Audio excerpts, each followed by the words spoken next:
여러분 중세 조금 우리가 하다가 말 안 듣는데 중세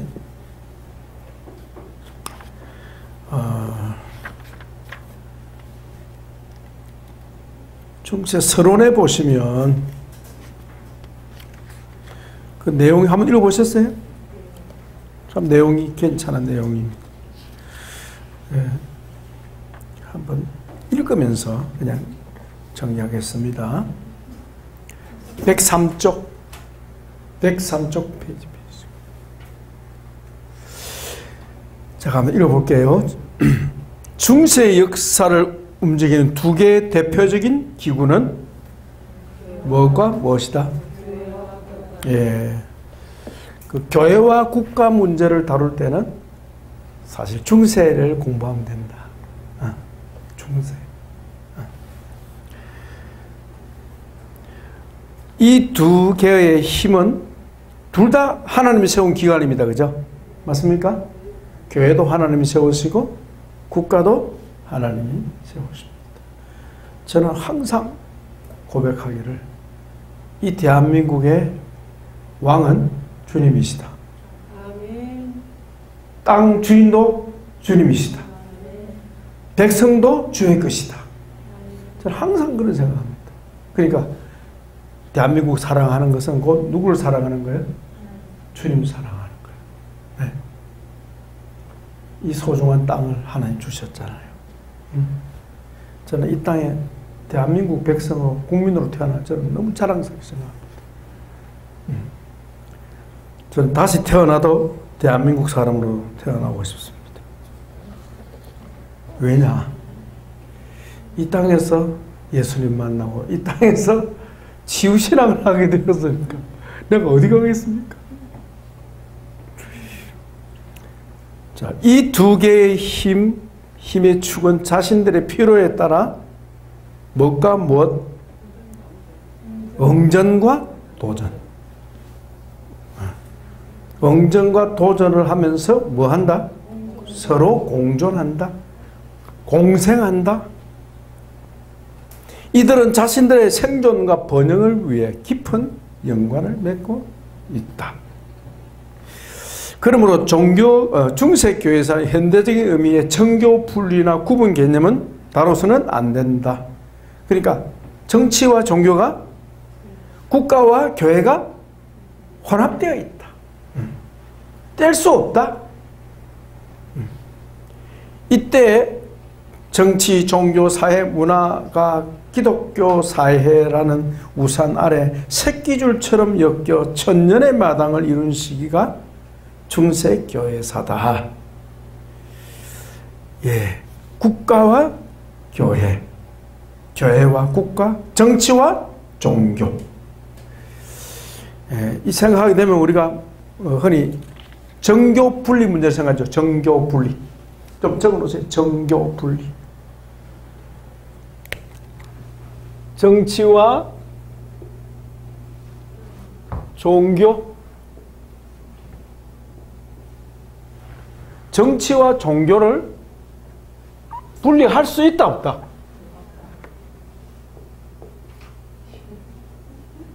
종교. 정치와 종교 분리할 수 있다, 없다? 있다는 사람은 있는 거고 없다는 사람은 없는 거고. 네. 사실은 하나님이 세운 두 기관은 무슨 관계? 협력 관계죠.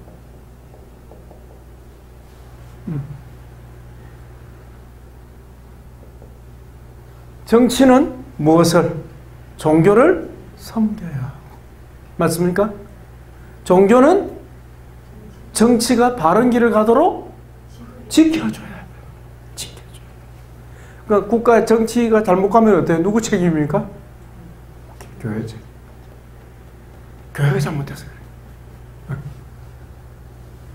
그런데 이 관계를 정치와 종교, 국가와 교회,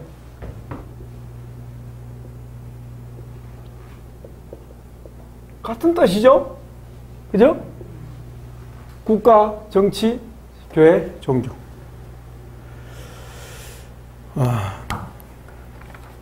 역사 속에서 여러 가지 형태가 나왔습니다만은 국가가 교회 위에 있으면 어떻게 돼요? 국가가 교회를 지배하는. 국가가 교회를 지배하게 돼.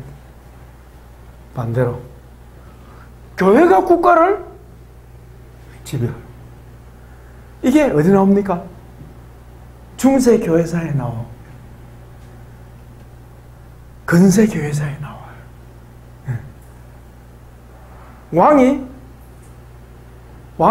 황제가 교황에게 무릎 꿇고 안수받는다. 뭐 어디 누가 위에 있는 거야? 그런 일이 있었어요? 있었어요. 반대로 교황이 어때요?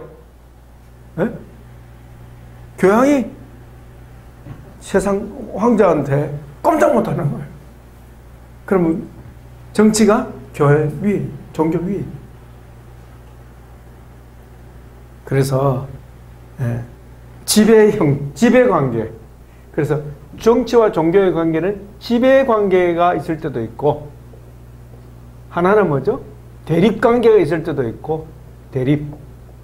서로 공격하는, 서로 죽이려는 거예요. 대립관계가 있을 때 있었고, 세 번째는 협력관계.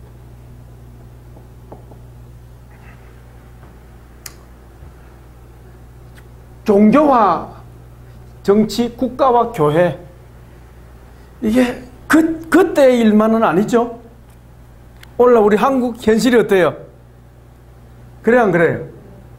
그럼 이를테면 이번에 우리 한국의 상황을 보면 이제 해석 문제입니다. 이런 코로나가 극성을 부릴 때 정치 지도자는 어떻게 해야 합니까? 정치 지도자가 무엇을? 종교, 교회를 중히 여긴다고 하면 어떻게 해야 되겠어요? 에? 일방적으로 명령하면 됩니까? 안 됩니까? 잘못하는 거지. 잘못하는 거지. 그러면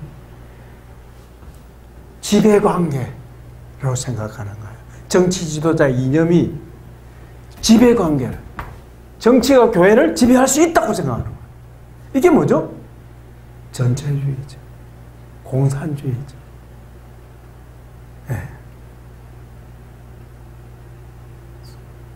우리나라 헌법에는 아니잖아요. 아니고 말고요. 그러니까 구실이 있잖아요. 국민의 안녕을 위하여.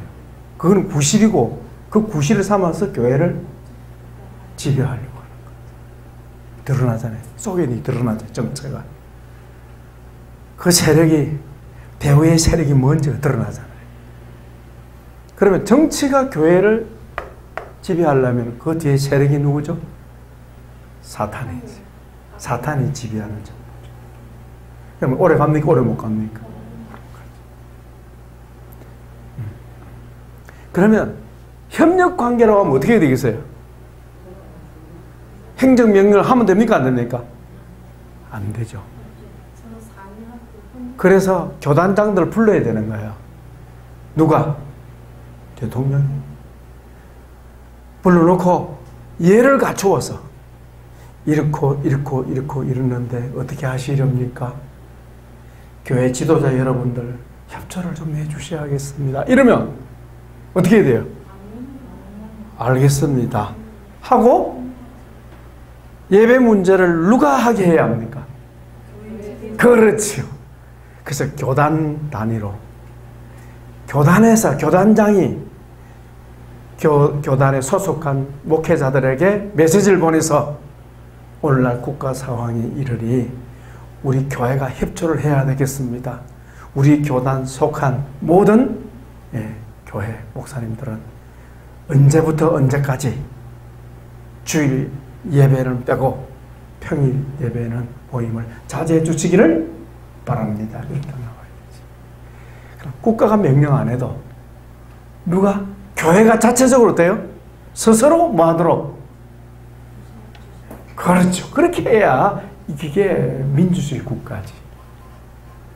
행정 공권력을 갖고 있다고 해서 마음대로 교회 지도자를 불러서 부르지도 않고 언론도 하지도 않고 일방적으로 명령하는 거, 그거는 헌법 위반이죠. 헌법 위반. 종교의 자유를 침해하는 행위죠. 너무 중요한 거지. 그러니까 옛날의 일이 아니라니까요. 오늘날 우리의 일이라니까요. 그렇다고 하면 당연히 목회자들은 여기 대해서 대저항해야 돼. 자기 권리와 자유를 누가 지켜야 합니까? 지키지 않으면 빼앗깁니다. 그걸 배워야 돼. 배워야 돼. 뭘 통해서? 역사를 통해서. 그래서 나를 지키는 것은 누구의 몫입니까? 자신의 몫. 한국 교회의 종교의 자유를 누가 지켜야 합니까?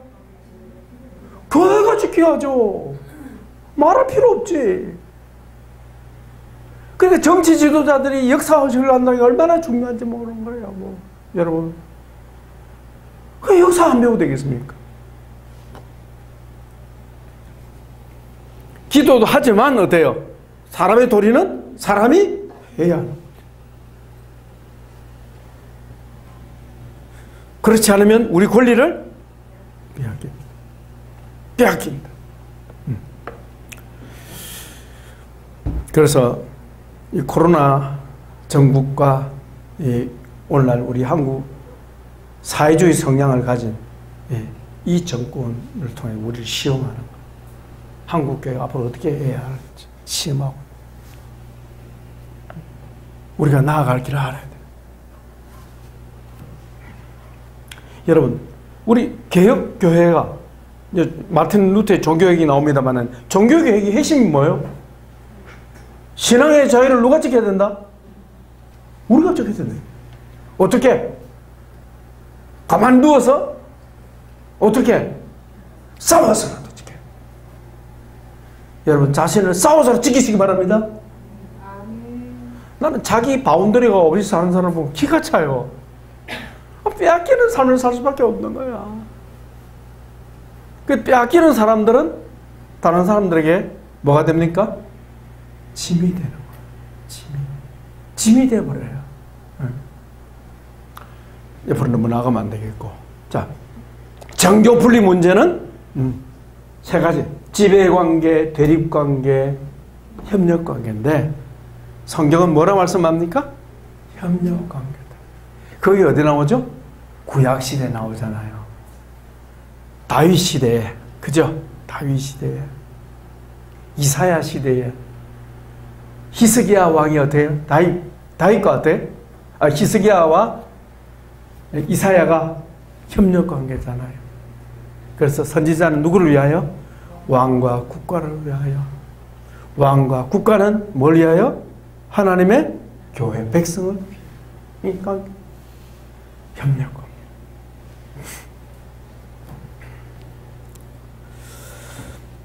자, 그 다음 밑에서 5살 중에 서양 기독교 문화와 종교 계획을 잉태하는 역할을 했다. 무엇이? 중세교회가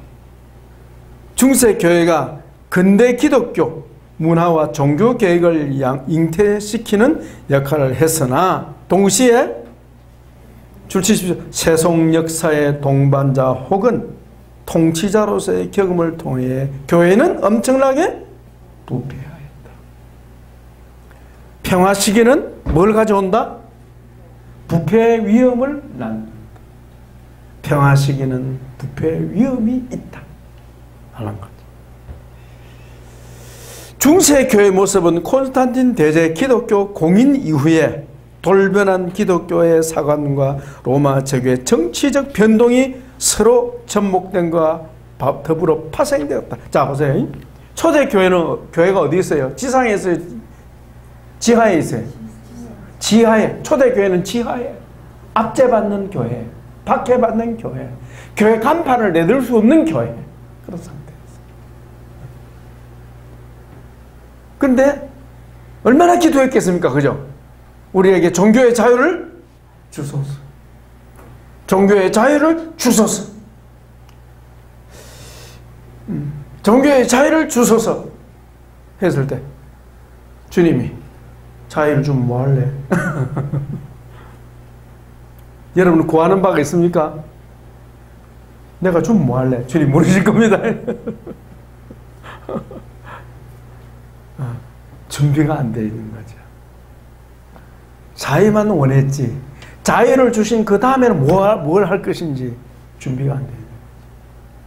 그러니까 감당이 안 되는 거예요. 축복이 감당이 안 되는 거죠. 그러니까 지하에 있던 교회가 지상을 올라오면서 어때요? 네. 이 자유와 풍요가 막 그냥 밀려오는데 옛날에는 믿는 자와 안 믿는 자 구분이 있었어요, 없었어요? 완전히 구분됐죠. 초대교회는 목숨 걸고 믿었습니다. 그 믿는 사람 안 믿는 사람 확실히 구분됐습니다. 어떻게 구분했죠? 기억납니까? 로마 그제 지난번에 우리 영화 봤죠? 코바디스 도메네 이렇게 이렇게 정확히 물고기 모양을 그리는 거예요. 그래서 십자가는 노골적이니까 하면 안 되고 물고기 모양을 다 그리는 거예요. 낙서하듯이 이렇게 그리는 거예요. 그래서 서로 엄밀하게 그리스도인끼리 서로 알아볼 수 있도록 그렇게 박해받았는데 지상에 올라오니까 어때요? 구분이 전혀. 그게 시험 중에 시험이라. 그래서 형통함이 오히려 뭐가 돼요? 시험거리예요. 그 신앙의 세계는 그렇습니다. 형통함이 시험거리예요. 우리 윤사님 요즘 막 코에 단내가 나고 그냥 힘들어하는데 그때가 어쩜 좋을 때인지 모릅니다. 그죠? 자, 콘스탄틴 이후에 수도운동이 일어났고 그 다음에 이분은 중세교회를 좀 긍정적으로 평가합니다. 중간에 보면 둘째 단락 위로 오른편에 보면 그러나 우리는 중세교회 연구할 나옵니까? 예? 그 평가입니다. 평가. 그러니까 이분이 좀 이렇게 좀 그렇습니다. 우리는 중세교회를 연구할 때 중세 기독교의 모순과 부패함을 보고 뭐 할 게 아니라 일반적으로는 비판합니다. 그죠? 비판만 할 게 아니다 이 말이죠. 예, 좋은 태도죠. 비판만 할 게 아니다. 송상을 몇 번 지났습니까? 우리 45분이 시작했나요? 네? 16분 지났어요? 예. 첫째, 예. 비판할 것이 아니라 실패와 더불어 남겨진 교회의 영적 싸움의 흔적들을 함께 고찰함으로써 평가를 객관적인 평가를 내려야 할 것이다. 그죠? 맞는 말이죠? 그러니까 역사적인 교훈을 받아야 된다 말이죠. 첫째, 둘째 단락. 여러 가지 시비가 엇갈린 중세 교회는 줄 치십시오. 고대 교회와 근대 교회를 연결하는 뭐다? 다리다. 다리 역할을 한다. 다리 역할을 했다. 어느 시대의 교회보다 부정적인 면이 많지만은 그럼에도 불구하고 다리 교회 역할을 한다. 제일 밑에 보시면 교대와 근대 교회 사회에서부터 존재해온 현상들이다. 무엇은 부패하고 그런 모습들은 어느 시대도 다 있는 거다. 고대 교회의 모순이 그걸 주십시오. 104쪽 제일 밑에 고대 교회의 모순이 우리 같이 봅시다. 중세 교회에 중복되며 또한 중세 교회의 모순이 근대 교회도 반복되기 때문에 중세 교회사는 고대나 근대 교회사의 한 흐름을 이루는 연장선에서 검토되어야 한다. 맞는 말이죠? 예, 연장선에 있는 것이지 중세 교회만 그렇다가 아니고, 예, 그러니까 초대 교회는 뭐요? 이리 보십시오. 박해 상황이 있다 보니까 어때요? 정신을 바짝 차리는 거요. 누구처럼? 옛날 다윗처럼. 그래 안 그래요? 다윗이 사울에게 쫓겨다닐 때는 어떻게 했어요? 와, 정신 바짝 차리고 막 하나님 인정하고 하여튼 믿음으로 그냥 살았으면 토술도 많이 하고 그죠? 근데 잘 통과했어요. 나중에 왕이 되고 나서 어떻게 했어요? 나사가 불려. 그래가지고 왜 실대에서 왕궁의 옥상을 왜 올라가냐? 같은 얘기예요. 그러니까 초대교회 그 성도들이 낳은 자녀들이 후손들이 어디예요? 중세교회예요. 중세교회. 그러니까 어떻게 됩니까? 그 흐름이 어때요? 끊어져요? 그대로 계속돼요? 그래서 형통하니까 어때요? 속에 뭐가 나와요? 그렇죠. 나오는 거예요. 결국은 하나님께서 이 중세교회사를 통해 뭘 드러내십니까? 인간의 부패와 타락상을 드러내시는 거예요, 하나님이. 그리고 우리 치유관점으로 풀리죠? 여러분, 형통하면 뭐가 나온다, 앞에? 뭐가 배 밖에 나온다? 그게 남의 일이 아니고, 교회사에도, 한 개인도, 교회도, 마찬가지라는 거예요. 나온다는 거예요, 나온다. 그게 얘기예요. 또 설교하는 것 같다, 그죠? 그게 역사가 바로 성경하고 같이 흐름을 갖고 그 얘기니까. 실제니까. 사도행전 29장이니까. 감이 잡히죠? 네. 자, 그런 내용이 쭉 나오면서, 거기에, 중반에 보면, 기독교 세력의 확장과 더불어 이게 장점입니다. 그죠? 서양 기독교 문화를 장달. 그러니까 평화 시기에는 뭐가 꽃핍니까? 문화의 꽃이 핍니다. 여러분, 그동안에 우리나라가 6.25 전쟁 이후에 70년 동안에 평화로우니까 어때요? 우리 한국의 문화가 어때요? 와, 꽃피잖아요. 꽃피잖아요.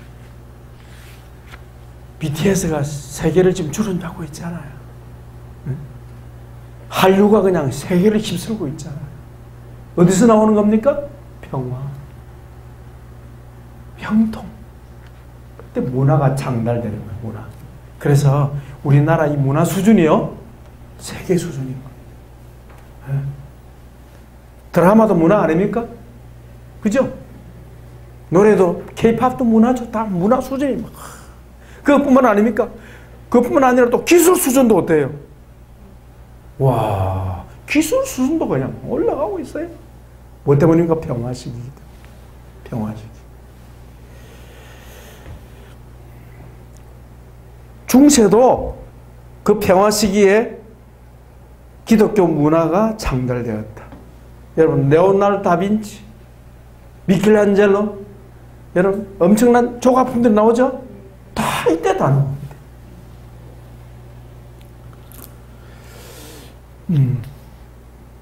그래서 근대 문명이 탄생되고, 자, 줄 치십시오. 성경 중심의 개신교 신앙이 이미 어디에서 잉태됐다? 중세에서 잉태됐다는 거야. 중세에서 잉태되어가지고 종교개혁 시대에 해산을 한 거예요. 예. 그걸 말하는 거지. 아쉬움. 그게, 고단 달라보시면, 중세교회 사상 가장 큰 손실. 참 아쉬움이죠? 그게 뭡니까? 주십시오. 중세교회 사상, 역사상 가장 참 가슴 아픈 이런 모슬렘이 등장해서, 이건 이단도 아니고 이건 완전 다른 종교죠. 우리 기독교 볼 때는 이단 중에 이단이죠. 나타나서 하나님을 믿는다고 하나 우리가 믿는 하나님이 아닙니다. 그죠? 나타나서 교회를 해치고 나중에는 어때요? 성지까지 빼앗아버려요. 성지까지 빼앗겨. 나중에는요, 동방이 어때요? 그 사도 바울이 선교했던 그 소아시아가 다 빼앗겨버려요. 터키 지역이 이제 해교도. 그런 그 다음 두 번째는 뭡니까? 그 다음 달라보세요. 동서교회 분리. 동서교회 분리 뒤에 나옵니다. 동서교회 분리가 참 아픈 일이다 하는 거 좀 나오고요. 그 다음에 넘겨보시면 교황 세력의 극치. 교황 세력이 완전 원천하를 떨칩니다. 거기 한번 읽어주시고 넘어가겠습니다. 106쪽 우리 강선래 목사님 둘째 단락 이때 막 뒤섞여 있어요. 막 어떻게 해요? 둘째 단락 13세기 이거부터 한번 결과 초래되었다까지. 13세기의 이러한 기독교 문화에 대한 종교적인 열정은 13세기 수도원에도 르네상스를 가져오면서 수도원에서도 민주적 혁신이 이루어졌다. 프란시스코 종단과 도미니칸 종단이 이에 속하는데 둘 다 수도원의 대중 종교화와 대학의 발전에 지대한 영향을 끼쳤다. 이때는 교황권의 세력이 강화되어 교황의 영권과 속권에 대한 통치력이 중세 역사상 절정에 달하고 있었다. 교황 제도는 그레고리 7세를 거쳐 이노센트 3세, 보니페이스 8세로 이어지면서 교황이 왕이나 황제보다 세속 정치에 더 큰 영향을 행사하는 교황 제도의 황금기가 열렸다. 이 시기에 십자군 운동이 일어나게 되는데 이로 인해 200년간의 전쟁 역사가 시작된다. 그리고 전 유럽이 교황권의 지배를 받으면서 국가는 교황의 시녀가 되었으며 더욱 강해진 교회 세력에 의해 이단들이 무차별 처벌되었다. 그러나 14세기에 접어들면서 이러한 교황 세력이 약화되기 시작하였고 바벨론 유수를 통해 교황의 국제적 성격이 상실되었으며 오히려 교황권이 왕권의 지배를 받는 결과가 초래되었다. 자, 아시겠죠? 정치와 종교, 국가, 교회 관계가 이 드러나는 거예요. 교황이 우위에 있다가 나중에는 어때요? 교황이 세속 권력 앞에 무릎을 꿇는 이런 일이 또 생겨요. 그걸 말해주고 있지. 그 다음에 하나 위에 빠졌는데 제일 위에 106쪽 제일 위에 보면 스콜라 철학 나옵니까? 스콜라 철학. 아리스토텔레스에 대한 재발견. 예. 아리스토텔레스는 고대 철학자죠. 13세기에 대학 교육의 진리 탐구의 새로운 방법을 제공하였다. 무엇이? 철학이 무엇과? 신학이. 철학이. 자, 철학은 어디서 왔죠? 고대 그리스. 고대 그리스에서 왔죠. 그죠? 고대 그리스 왔는데 사도들의 제자 속사도로부터 이어지는 교부들은 뭘 갖고 있었죠? 신학 가지고 신학.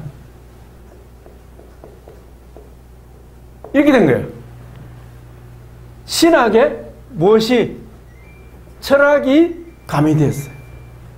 가미됐어요. 그러니까 신학을 어떻게? 철학을 이용해가지고 어떻게 한다? 체계화시킨 거죠. 예. 그래서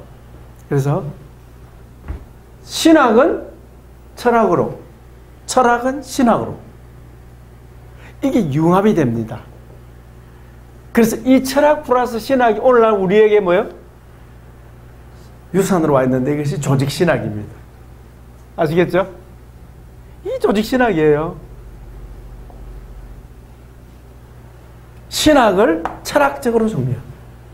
이 조직신학. 네. 그래서 이 스콜라 철학이라고 이거 스콜라 철학인데 이 스콜라 철학으로부터 이제 중세 스콜라 철학으로부터 대학이 생겨납니다. 대학.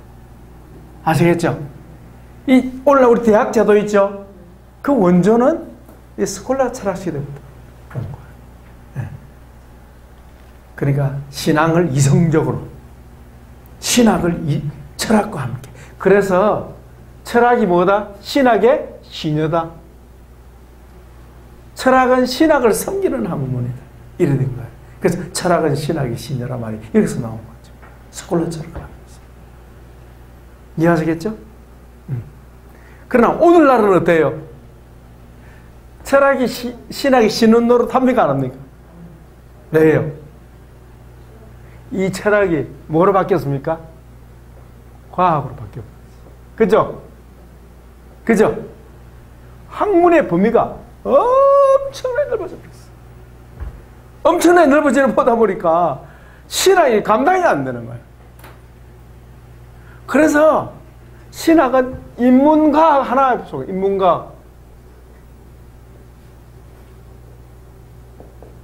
인문과학의 한 분야가 돼버렸어요. 한 분야가 돼버렸어요. 네. 그래서 오늘날은 신학이 힘을 못 쓰고 있는 이런 실상이죠. 그런데 우리 지구신학은 어때요?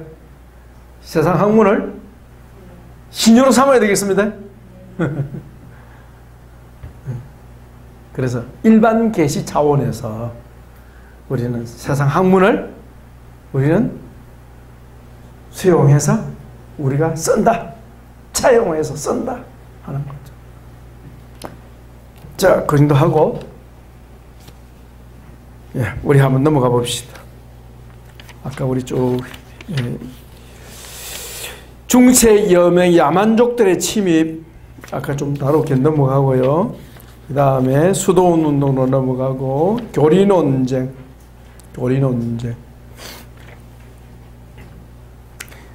117쪽에 교리 논쟁을 다른 말로 뭐라 그랬죠?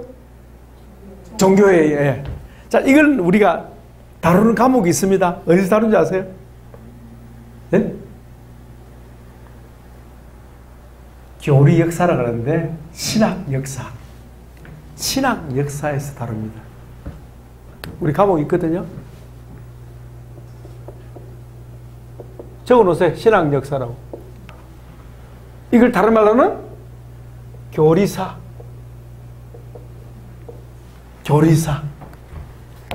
그러니까 우리가 믿고 있는 오늘날 기독교 교리가 어떻게 발전했느냐. 교리사. 신학 역사. 이 다룹니다. 그때 다뤄요. 그러니까 우리 이 교회사를 공부해보면 우리가 배우기 다 나와요.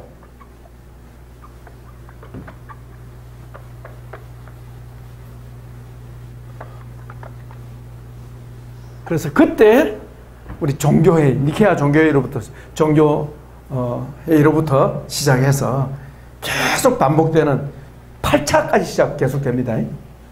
우리 다음에 신학 역사 할 때 공부할 때 우리 다루도록 하고 그냥 넘어가겠습니다.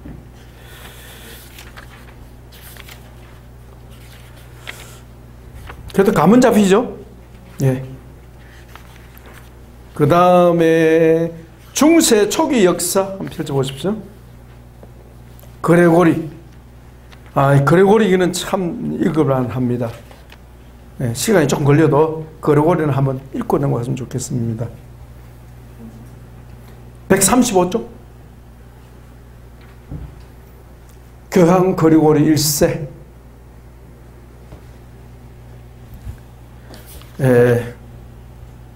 자, 대충 봅시다.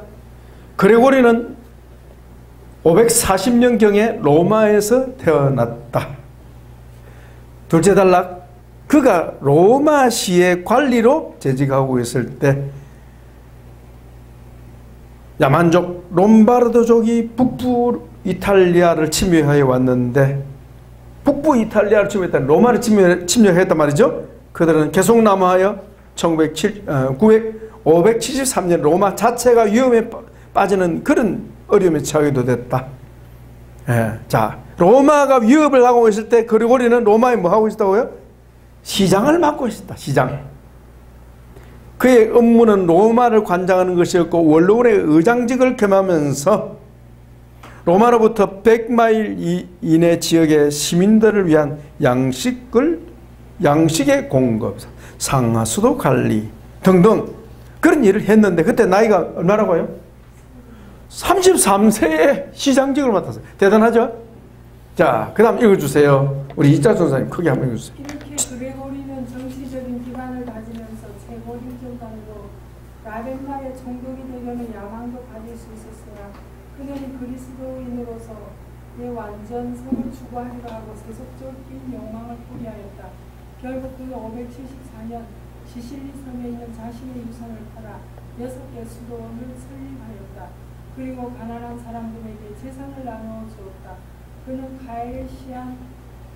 카일리안 언덕 위에 있던 부모의 저택을 성 앤드류 수도원으로 전환하여 자신과 모여든 수도성에 은신서를 만들었다. 그는 세상을 떠나 기도와 명상으로 살아가는 수도 생활의 매력을 느낀 것으로 자신의 편지에 고백하였다. 자, 그는 본래 33세 뭐 했다고요? 로마 시장을 했다. 행정력이 있는 사람이었습니다. 그런데 그는 소위 우리 말하면 은혜 받고 어떻게 했어요? 자기 재산을 팔아가지고 수도원을 설립하고 심지어 아버지 저택도 팔아가지고 수도원을 만들었고 또 어때요? 그 자신이 수도사로 살았다. 이 중에 수도사로 살았다. 그러니까 그레고리는 수도사였다. 그 말이지. 그 다음에 김은희 전사님, 그레고리는 4년간. 그레고리는 4년간의 수도원 수업을 통해 중세 역사의 축을 형성할 수 있는 경험을 갖게 되었다. 그리고 597년 수도원의 부름을 받아 교황의 7번째 집사로 임명받았다. 이듬해 그는 교황 펠라기우스의 사절로 콘스탄티노플에 파견받게 되었다. 그의 임무는 당시 롬바르 부족이 이탈리아를 약탈하고 있었기 때문에 동로마 황제로 하여금 군사와 자금 등의 원조를 얻어내는 것이었다. 이때 서로마를 통치하기 위해서 동로마의 황제가 파송한 라벤나의 총독은 아무런 힘이 없었기에 이러한 조치를 취할 수밖에 없었다. 그레고리는 외교 활동에서 큰 성과를 거두지는 못했으나 그곳에서도 포화로는 왕궁 생활보다는 개인적으로 수도원적인 삶을 살았다. 전에 서방에서 그와 함께 있었던 수도승들이 여기까지 동승하여 그와 함께 지내곤 하였다. 로마로 돌아온 그는 다시 교황의 집사로서 충실히 봉사하였다. 이 기간 동안에 그는 콘스탄티노플에 있을 때 수도사들에게 강해 설교했던 욥기를 재편집하여 대도덕이라는 책을 편찬하였다. 이 저서는 나중에 많은 신학자들과 목회자들에게 영향을 미쳤다. 그는 또한 노예 시장에 잡혀온 한 백인 앵글족 소년의 외모에 감동되어 이교도인 앵글족을 위한 선교에 헌신할 생각을 하기도 하였다. 네, 끝까지. 자, 그레고리가 어떤 사람입니까? 세상 욕심이 있는 사람인가 없는 사람입니까? 세상에 욕심이 없는 사람. 정념한 사람. 그죠? 수도사고. 그리고 욥기를 재편집해가지고 뭘 해요? 책을 썼대. 학자예요, 학자. 그죠? 그 다음 590년 이정희 전사님. 읽었어요. 590년에 로마는 롬바르드 조개교 외에도 로마 전역에서 페스트가 유행하여 고통을 당하고 있었다. 결국 그와 펠라기우스 2세도 이 병에 인하여 사망하였는데 당시 로마 시민들과 성직자들은 그레고리의 사양에도 불구하고 그를 교황으로 임명하였다. 그의 통치 기간 동안의 시대상은 종말론적인 분위기였다. 롬바르드 족의 지속적인 로마 침입으로 인해 언제가 거룩한 로마시는 멸망한다는 분위기가 고조되었다. 거기다가 역병이 창궐하여 사람들은 공포에 떨고 있었다. 또한 많은 사람들이 롬바르드 족에 잡혀 노예로 끌려가 있었고 식량은 대부족이었으며 살만한 거처도 없었다. 자, 참 역병이 창궐하고 그죠? 힘든 시기죠? 그래가지고 교황 펠라기우스가 세상을 떠났습니다. 그 로마 시민들이 어떻게 합니까? 그레고리를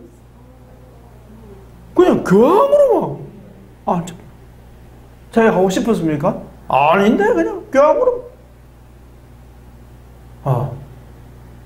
누가 시키는 겁니까? 하나님 시켰네요. 우리는 그렇게 해석합니다. 예? 지가 그냥 내가 교황할 거야가 아니라 백성들이 막 그냥 옹립해가지고 그냥 교황으로 삼아버렸어. 그냥. 자, 그런데 그 다음 이런 상황에서 강 목사님, 이런 상황에서 사람들은 신약에서 말하는 종말이 임했다고 생각하였다. 교황 그레고리 자신도 종말론적인 신앙을 갖고 있었다. 한 귀족이 황제에게 도움을 요청해야 한다고 했을 때 그는 다음과 같이 말했다. 예, 넘어가서 종말론적 신앙, 예, 계속 이어주세요. 종말론적인 신앙은 염세적이거나 현실 부정의 현상으로 나타나지 않고 종말의 임박을 확신함으로 도리어 헌신적으로 일어날 수 있는 추진력이 되었던 것으로 보인다. 그는 제주시의 공의와 질서를 사랑하고 평화를 뜨겁게 추구하면서 쏘임을 다하였다.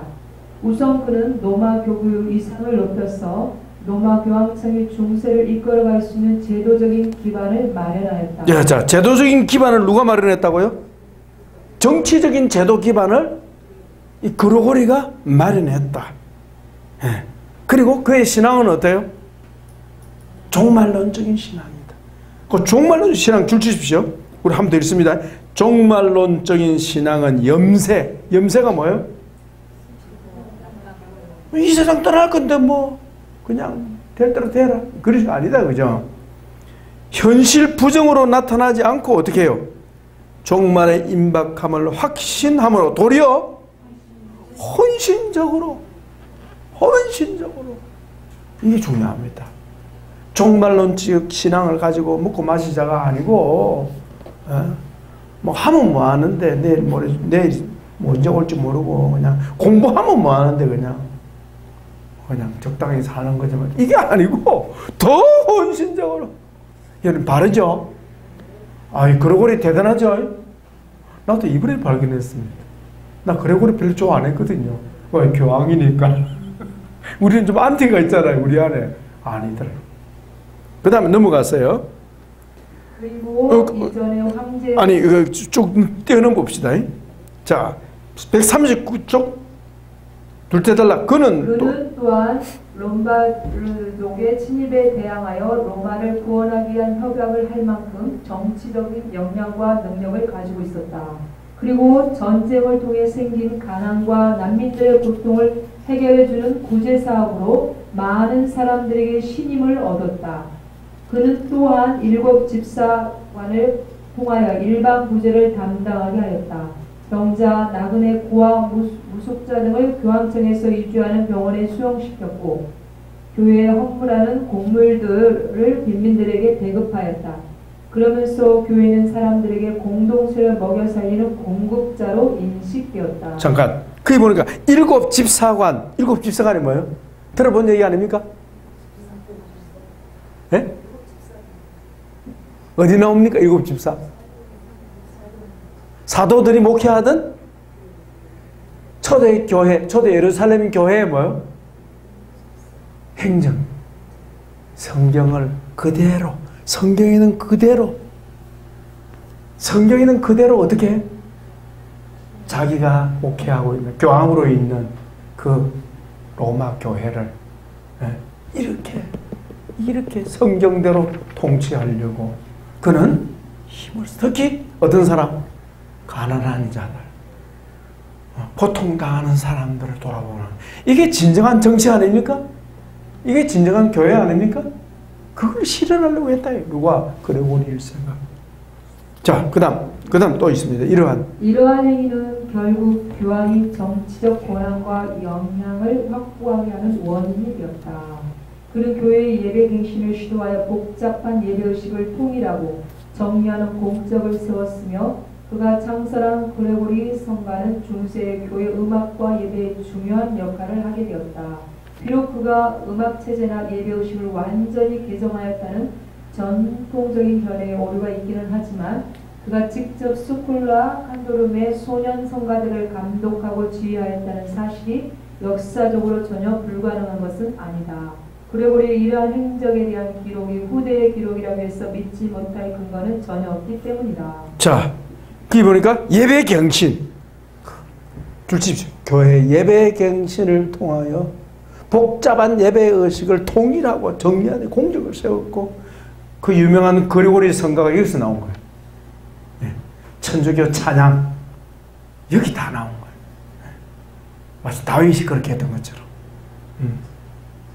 좀 대단한 인물이죠. 훌륭한 인물이죠. 네. 존경할 만합니다. 그리고 목회자들의 지침서인 사목법규 이거요. 목회 지침서요. 이게. 목회 지침서. 만든 성직자들의 자질 향상, 개혁, 그레고리의 신학은 도덕, 에스겔스 강해 이런 것들을 통해서 목회자들을 세우는 일을 했고요. 그 다음에 선교 넘어가 보십시다. 예. 영국 전도했는데 밑에 둘째 단락 거기에 우리 이정희 전사님 읽어주세요. 아, 했습니까? 우리 송사모님 읽어주세요. 크게. 아니, 그런 후에 596년 예. 그레고리 1세는 수도사 어거스틴을 직접 파송하였다.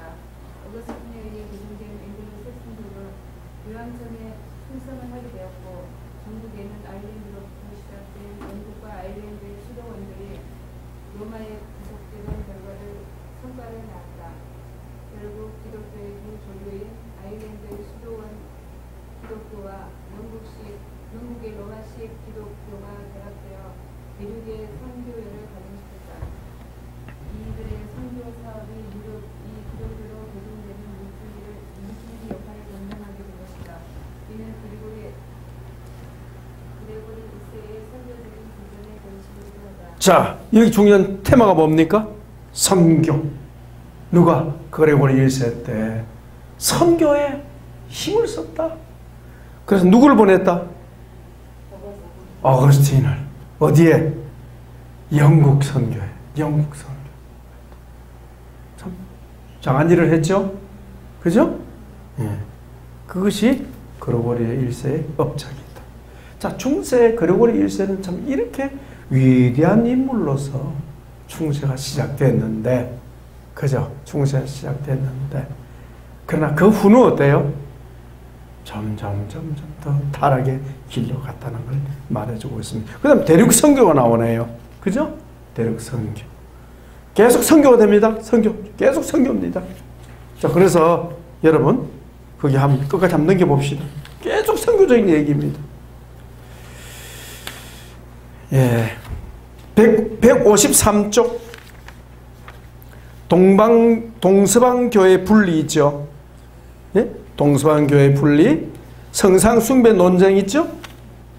이 두 가지는 여러분이 꼭 읽어보시고, 예.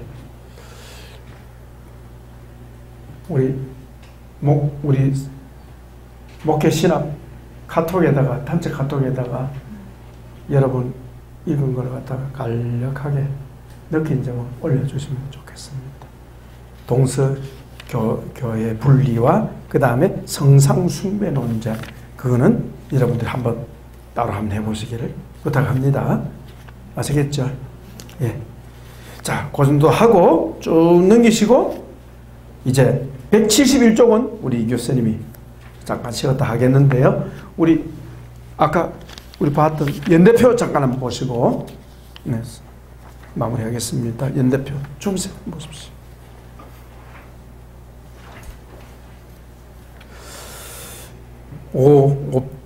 5페이지 중세교회사. 중세교회 초기 보입니까? 자, 잘 보세요. 특징을 한번 보세요. 그레고리 1세가 어거스틴을 선교사로 파송하고 난 후에 쭉 보세요. 내용이 뭡니까? 세례, 개종, 세례, 개종 나오죠? 이게 뭘 의미합니까? 엄청난 선교의 역사를 일어난다. 할렐루야. 이걸 그레고리가 했다는 거 아닙니까? 네. 그 놀라운 선교의 역사가, 선교의 바람이 일어났다. 특히 로마 교황청에서 로마 교회에서 교황이 힘을 실어주면서 막 뻗어나갔다 하는 거. 그 다음 보십시오. 중기 보십시오. 중기에도 계속 나오는 게 뭐예요? 세례, 개종 좀 나오죠? 이 선교적인 차원에서 우리 역사를 보는 겁니다. 중세교회가 우리 타락했다고 하는데 그런 면은 있지만 강력한 선교의 역사들이 있었다 하는 걸 우리가 여기서 간과해서는 안 되겠죠. 선교. 그래서 선교는 개신교의 목만은 아니고 이미 중세교회 시대에 엄청난 대륙을 향한 선교를 했다는 것을 우리가 알 수가 있는 겁니다. 자, 여기까지. 잠깐 쉬겠습니다. 수고했습니다. 이상호 교수님 나와서 그 다음에 중기하겠습니다.